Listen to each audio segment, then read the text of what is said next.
women's wrestling show on the planet. My name is Katrina Blake. Thanks so much for watching Women's Wrestling Talk, the news edition. We have so much to talk about, so let's get started. On the November 8th episode of Monday Night Raw, the women of Raw had a match to determine who would be the #1 contender to take on Becky Lynch in a future match. So those women was Queen Zelina Vega, Liv Morgan, Bianca Belair, Rhea Ripley, and Carmella.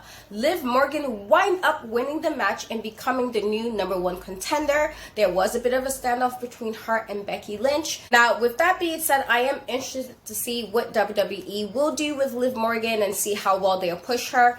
I will be surprised if she actually do take the belt off Becky Lynch, but even if she doesn't, I hope WWE has some good creative plans for her to push her in front of the WWE Universe. We also know that Charlotte will be taking on Becky Lynch for Survivor Series for Team Raw and Team SmackDown, so I'm interested to see about that match. So let's see what WWE do with Liv Morgan, but she is definitely the #1 contender for Becky Lynch's title.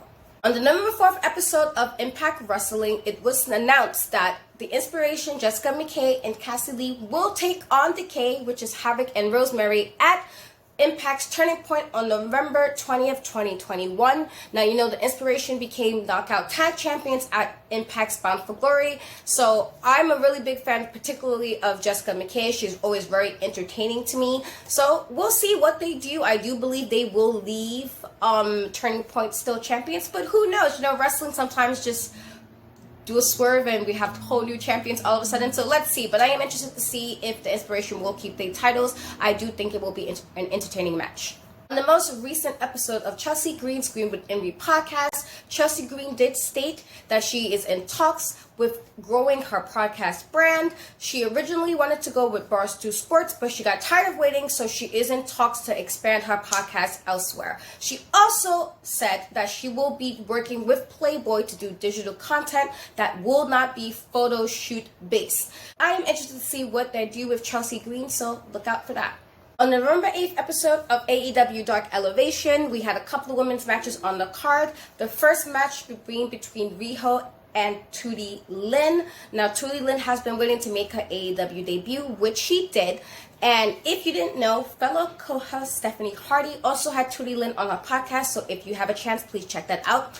Anyway, Riho won against Tootie Lynn. Rio's record is 7-2 so far for 2021.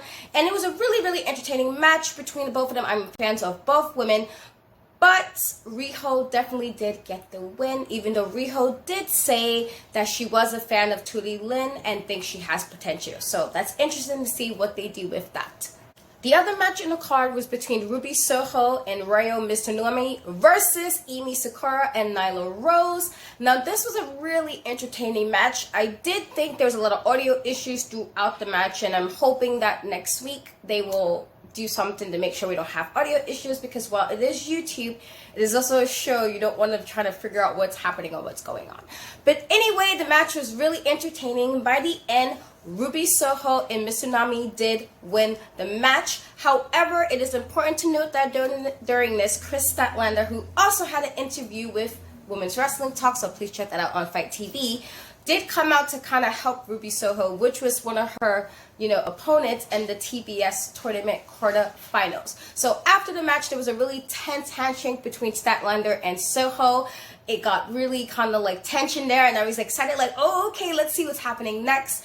But then once Statlander did leave the ring, Soho and Mizunami did celebrate their win. So I'm interested to see what happens at the quarterfinals for the TBS tournament. And definitely check it out if you have not seen AEW Dark Elevation. That wraps up Women's Wrestling Talk News Edition. Please remember to go follow Women's Wrestling Talk on social media at WWTalkPod. Also, check out the website at www.talkpod.com.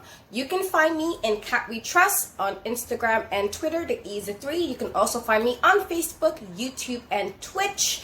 Thank you so much for joining us. Thanks for watching Women's Wrestling Talk, the #1 women's wrestling show on the planet.